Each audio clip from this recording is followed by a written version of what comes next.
नमस्कार। राजस्थान की तमाम फटाफट खबरों में आपका स्वागत है। राजस्थान की खबरों के लिए आपसे निवेदन की यदि आपने हमारे चैनल को सब्सक्राइब नहीं किया तो कृपया करके आपके अपने चैनल को सब्सक्राइब करना ना भूलें। आप सब्सक्राइब करते हैं तो हमें हिम्मत होती है सही और सच्ची खबरें आप तक पहुंचाने की। वरना मीडिया में किस तरह से आपको खबरें पेश की जा रही है या कितनी मिला जुला करके खबरें पेश की जा रही है, इससे आप पता भी नहीं चला पाएंगे कि आप असुरक्षित किससे हैं या आपकी असली समस्या क्या है। इसीलिए आपकी असली समस्याओं पर आप चर्चा करें, वरना जर्जर स्कूल खेला फिर जर्जर भवन खेला, लेकिन होगा क्या यह आप भली भांति जानते हैं।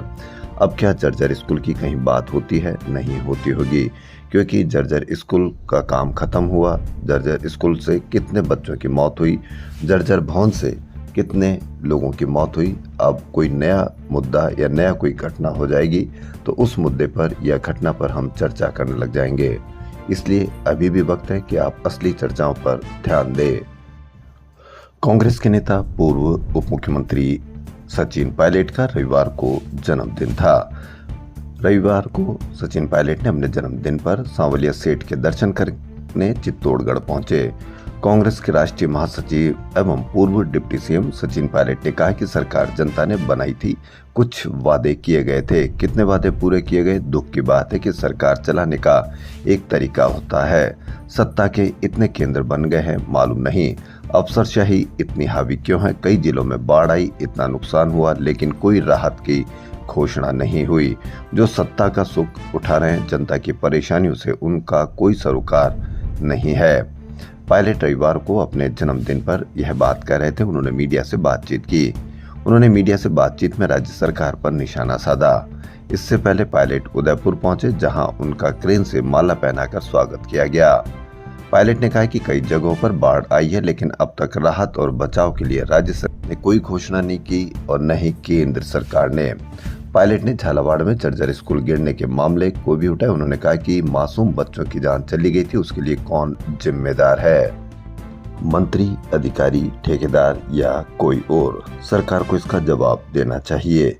सरकार को तत्काल इमरजेंसी फंड से इन जगहों पर काम शुरू करना चाहिए, लेकिन सरकार की कार्यशैली बहुत निराशाजनक है और इससे आम लोग बेहद परेशान है।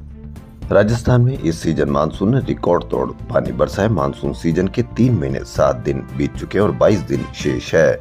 1 जून से अब तक की अवधि में प्रदेश के 10 जिले ऐसे हैं जहां 1000 मिलीमीटर से अधिक बारिश हो चुकी है, जबकि पिछले साल ऐसे 4 जिले ही थे। इस साल टोंक, धौलपुर, सवाई माधोपुर, दौसा, बारां, बूंदी, झालावाड़, कोटा, बांसवाड़ा और प्रतापगढ़ में 1000 मिलीमीटर से अधिक पानी बरसा है। पिछले साल टोंक, करौली, सवाई माधोपुर और दौसा में ऐसा हुआ था।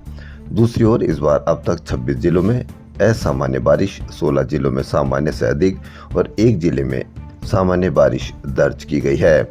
वहीं आज पश्चिम राजस्थान में तेज बारिश के आसार हैं। पिछले 24 घंटों में सबसे अधिक बारिश सांचौर में 210 मिलीमीटर दर्ज की गई। माउंट आबू में 32 घंटे में 8 इंच पानी बरसा है। अब मानसून धीमा पड़ेगा। बाड़मेर, जालोर, जैसलमेर में आज तेज बारिश का अलर्ट है।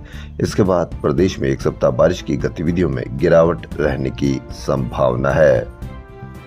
विराटनगर में छितौली की बरडा की ढाणी में रविवार दोपहर खेलते खेलते 5 साल के मासूम से देसी कट्टे का ट्रिगर दब गया। गोली बच्चे के ललाट को चीरते हुए आर पार हो गई।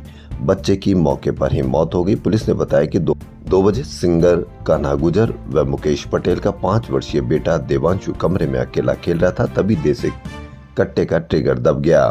गोली बच्चे के ललाट के पार हो गई। परिजन उसे चंदवाजी के निम्स अस्पताल ले गए, जहां चिकित्सकों ने मृत घोषित कर दिया। मौके से एफएसएल टीम ने साक्ष्य उठाए हैं। परकोटे में जर्जर भवन गिरने से पिता पुत्री की मौत के बाद हेरिटेज नगर निगम की नींद टूटी है। सुभाष चौक, पानी का दरिया में शनिवार को जहां भवन गिरा था, उसके पास ही खड़े दूसरे जर्जर भवन को रविवार को गिरा दिया गया। इसके अलावा निगम अधिकारियों ने परकोटे के 23 जर्जर मकानों को खाली कराने के लिए मकान मालिकों को नोटिस दिए हैं। क्या हर कोई हादसे का ही इंतजार करता है? जब हादसा होता है तभी कोई कर्मचारी या अधिकारी या सरकार उस पर एक्शन लेती है। क्यों न हो कि इस तरह से ये एक्शन पहले ही ले लिया जाए। हादसों का इंतजार क्यों किया जाए? इस पर भी आप अवश्य कमेंट करें। अब यदि आप जयपुर में यातायात का पालन करते हैं या नहीं करते हैं तो आप सावधान रहें, क्योंकि आप कैमरे की नज़र में होंगे। जयपुर की यातायात व्यवस्था को आधुनिक और स्मार्ट बनाने की दिशा में पुलिस प्रशासन ने बड़ा कदम उठाया है। शहर के 28 प्रमुख मार्गों और चौराहों पर 233 पॉइंट चिन्हित कर 1665 हाईटेक कैमरे लगाने की तैयारी की है। इसके लिए यातायात पुलिस ने सर्वे पूरा कर प्रस्ताव सरकार को भेज दिया गया है। इस प्रोजेक्ट को जयपुर के स्मार्ट ट्रैफिक मैनेजमेंट और सुरक्षित शहर की दिशा में बड़ी उपलब्धि माना जा रहा है। लेकिन ये कैमरे लगेंगे कब तक, सरकार कब तक प्रस्ताव को मंजूर करती है, इस पर भी आप अवश्य नजर रखें। जयपुर शहर में लगातार हो रही बरसात के चलते श्री गलता तीर्थ स्थित कुंड पानी से भरकर ओवरफ्लो हो गए हैं। पहाड़ियों से लगातार पानी की आवक के कारण तीर्थ स्थल के कुंडों में पानी का स्तर बढ़ गया है। सबसे ऊपर स्थित सूर्य कुंड पिछले सप्ताह पानी के साथ बहकर आई मिट्टी से भर गया था। इसके नीचे के मर्दाना और जनाना कुंड से पानी ओवरफ्लो होकर बाहर बह रहा है। मसालों से जुड़े कृषकों, व्यापारियों, निर्यातकों व हितधारकों का एक दिवसीय राजस्थान मसाला कॉन्क्लेव कृषि विपणन विभाग व बोर्ड द्वारा आज बिरला ऑडिटोरियम में किया जा रहा है। RUHS में और मारवाड़ चिकित्सा विश्वविद्यालय जोधपुर से संबद्धता प्राप्त एवं संगठक फार्मेसी कॉलेजों में सत्र 2025-26 में मास्टर इन फार्मेसी में प्रथम राउंड की काउंसलिंग आज से प्रारंभ होगी। चॉइस फिलिंग 8 से 11 सितंबर तक भर सकते हैं। अस्थायी मेरिट सूची 12 सितंबर को जारी की जाएगी। राजस्थान की चर्चित द्वितीय श्रेणी अध्यापक भर्ती पेपर लीक मामले में फरार चल रहे 5,000 रुपए के इनामी आरोपी को SOG ने गिरफ्तार किया है। आरोपी ने डमी अभ्यर्थी बैठाकर परीक्षा दिलवाई थी। RPSC अजमेर द्वारा वरिष्ठ अध्यापक द्वितीय श्रेणी प्रतियोगी परीक्षा वर्ष 2022 के सामान्य ज्ञान व शैक्षिक मनोविज्ञान विषय की परीक्षा और विज्ञान विषय की परीक्षा 24 सितंबर 2022 को आयोजित की गई थी। साइंस एंड टेक्नोलॉजी विभाग और जयपुर एस्ट्रोनॉमी सोसाइटी ने रविवार को पूर्ण चंद्र ग्रहण के बारे में लोगों को समझाने के लिए एक विशेष कार्यक्रम का आयोजन किया गया। शास्त्री नगर जयपुर स्थित साइंस पार्क में हुए एस्ट्रो टॉक में विशेषज्ञ ने बच्चों को बताया कि वैज्ञानिक दृष्टिकोण से चंद्र ग्रहण तब होता है जब पृथ्वी और सूर्य और चंद्रमा के बीच आ जाती है, जिससे चंद्रमा पर पृथ्वी की छाया पड़ती है। ऐसा केवल पूर्णिमा को ही होता है जब चांद, पृथ्वी और सूरज एक सिद्ध में आते हैं। पूर्ण चंद्र ग्रहण में पूरा चंद्रमा पृथ्वी की छाया में आ जाता है और पृथ्वी के वायुमंडल से परावर्तित सूर्य के प्रकाश के कारण लाल दिखाई देता है। इसके बाद रात में लोगों को टेलीस्कोप के माध्यम से चंद्रमा को बहुत करीब से दिखाया गया। ये साल 2025 का दूसरा और आखिरी चंद्र ग्रहण था। खास बात यह रही कि इस दुर्लभ नज़ारे को खुली आंखों से पूरी तरह से सुरक्षित तरीके से देखा गया। इसके लिए किसी फिल्टर या सेफ्टी ग्लासेस की जरूरत नहीं थी। गौरतलब है कि पिछला चंद्र ग्रहण 8 नवंबर 2022 को हुआ था, जो भारत में दिखाई दिया था। Miss and Mrs India dazzle queen 2025 के ग्रैंड फिनाले में देश भर से चुने गए 30 फाइनलिस्ट ने अपना टैलेंट दिखाया। लखनऊ में आयोजित प्रतियोगिता में 100 से अधिक प्रतिभागियों में जयपुर की रेणुका जोशी ने मिसेस इंडिया डेजल क्वीन 2025 का खिताब जीता। जयपुरिया एकेडमी ग्राउंड पर डॉक्टर्स कॉर्पोरेट लीग 2025 की शुरुआत रविवार से हुई। इस लीग में 40 वर्ष से अधिक उम्र के डॉक्टर क्रिकेट खेल रहे हैं। प्रतियोगिता 12 अक्टूबर तक चलेगी। इसमें 12 टीमों के 200 डॉक्टर्स हिस्सा ले रहे हैं और करीब 300 मैच खेले जाएंगे। राजस्थान विश्वविद्यालय के 5 ईयर लॉ कॉलेज की ओर से आयोजित 13वें राका मूड कोर्ट कंपटीशन में मणिपाल अकादमी ऑफ हायर एजुकेशन बेंगलुरु की टीम विजेता रही। राजस्थान लोक सेवा आयोग की ओर से रविवार को वरिष्ठ अध्यापक भर्ती परीक्षा की शुरुआत हुई। पहले दिन सामाजिक ज्ञान के जीके और सामाजिक विज्ञान विषय की परीक्षा हुई। पहली पारी में जीके का और दूसरी पारी में सामाजिक विज्ञान का पेपर था। जयपुर जिले में कुल 59,733 अभ्यर्थी पंजीकृत थे। SI भर्ती 2021 पेपर लीक मामले में एकल पीठ के भर्ती को रद्द करने को सही ठहराने वाले फैसले को चुनौती देने वाली चयनित अभ्यर्थियों के अपीलों पर हाई कोर्ट की खंडपीठ में आज सुनवाई होगी। हाई कोर्ट के जस्टिस संजीव प्रकाश शर्मा व संजीव पुरोहित की खंडपीठ चयनित अभ्यर्थियों के अपीलों पर सुनवाई करेगी। SI भर्ती 2021 में चयनित अभ्यर्थी रहे विक्रम सिंह पंवार, पायल शर्मा व अमर सिंह और अन्य अभ्यर्थियों की ओर से 3 अपीलें खंडपीठ में दायर हुई है। जयपुर एयरपोर्ट से चंडीगढ़ गई फ्लाइट के यात्रियों का लगेज जयपुर में ही रहने का मामला सामने आया है। अब इन्हें अगली फ्लाइट से चंडीगढ़ भेजा जाएगा। दशलक्षण महापर्व के दौरान 3 दिन से 32 दिन तक निराहार व उपवास करने वाले 500 से अधिक व्रतियों का रविवार को समाज ने अभिनंदन किया। दिगंबर जैन मंदिरों से शोभा यात्राएं निकालकर स्वागत किया गया। सोमवार को मंदिरों के बाहर पड़वा ढोक क्षमावाणी पर्व मनाया जाएगा। बड़ों के चरण छूकर गले मिलकर एक दूसरे से गत वर्ष हुई गलतियों की क्षमा याचना करेंगे और खोपरा मिश्री खिलाएंगे। राजस्थान सहायक कर्मचारी संघ का प्रांतीय अधिवेशन चांदनी चौक सिटी पैलेस स्थित जयपुर आनंद कृष्ण बिहारी जी मंदिर में हुआ।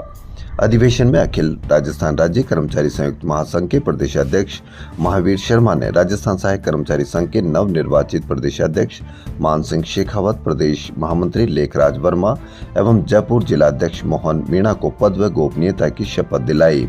सहायक कर्मचारी संघ के 17 सूत्रीय लंबित मांगों को पूरा करवाने के लिए कार्य योजना बनाई गई। इस मौके पर उत्तर प्रदेश से आए राष्ट्रीय उपाध्यक्ष सत्यनारायण गुप्ता, राष्ट्रीय महामंत्री सीताराम सोलोनिया, महासंघ के पूर्व अध्यक्ष के गुप्ता, वरिष्ठ उपाध्यक्ष तेज सिंह राठौड़, सहायक कर्मचारी संघ के पूर्व प्रदेश अध्यक्ष देवी सिंह, वरिष्ठ नेता चंद्रशेखर गुर्जर, राम नारायण शर्मा ने संबोधित किया। अधिवेशन में प्रदेश के 33 जिलों के जिलाध्यक्ष, जिला मंत्री, उप शाखा अध्यक्ष एवं मंत्री, विभिन्न संगठनों के पदाधिकारियों सहित अतिथियों को साफा स्मृति चिन्ह भेंट कर अभिनंदन किया गया। 5 से 7 सितंबर तक निमराना अलवर में आयोजित हुई राज्य स्तरीय सीनियर तीरंदाजी प्रतियोगिता में सीकर जिले का प्रतिनिधित्व करते हुए प्रतियोगिता के पहले दिन रैंकिंग राउंड में स्वाति दूधवाल ने 678 स्कोर मारकर कांस्य पदक जीता। दूसरे दिन मिक्स्ड टीम स्पर्धा में रजत चौहान के साथ मिलकर क्वार्टर फाइनल में धौलपुर को 155-147, सेमीफाइनल में बूंदी को हराकर स्वर्ण पदक जीता। राजस्थान में तीसरी चौथी स्टेज के कैंसर के बढ़ते केस को अब शुरुआती दौर में ही पकड़ा जाना संभव होगा। इसके लिए सरकार जिले स्तर से लेकर CSC PSC तक इस बीमारी का पता लगाने के लिए मोबाइल वैन का उपयोग करेगी। इसका पहला चरण नागौर जिले में होगा। वहां CSC PSC स्तर पर कैंसर की स्क्रीनिंग की जाएगी। इसके बाद पूरे राजस्थान के हर सरकारी अस्पताल में इस वैन से स्क्रीनिंग की जाएगी। जिन भी लोगों में कैंसर का पता चलेगा उनका सरकार स्तर पर ही इलाज शुरू कर देगा। शुरुआत में महिलाओं में सर्वाधिक होने वाले ब्रेस्ट कैंसर की जांच की जाएगी। हेल्थ सेक्रेटरी गायत्री राठौड़ ने बताया कि महिलाओं में अवेयरनेस होगी तो बीमारी को भी जल्दी पकड़ा जा सकेगा। इसके लिए FICCI ladies organisation Jaipur chapter की ओर से यह अभियान चलाया जाएगा।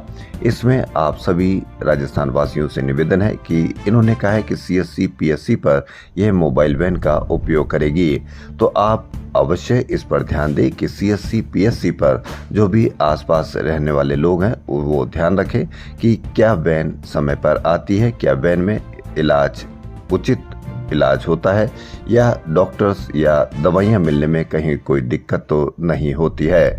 यदि आपको लगता है कि इसमें कोई समस्या है तो आप 181 पर शिकायत करें, क्योंकि सरकार हर जगह मौजूद नहीं रहती है और 181 पर शिकायत करेंगे तो हर जगह हर व्यक्ति के पास सरकार मौजूद रहती है।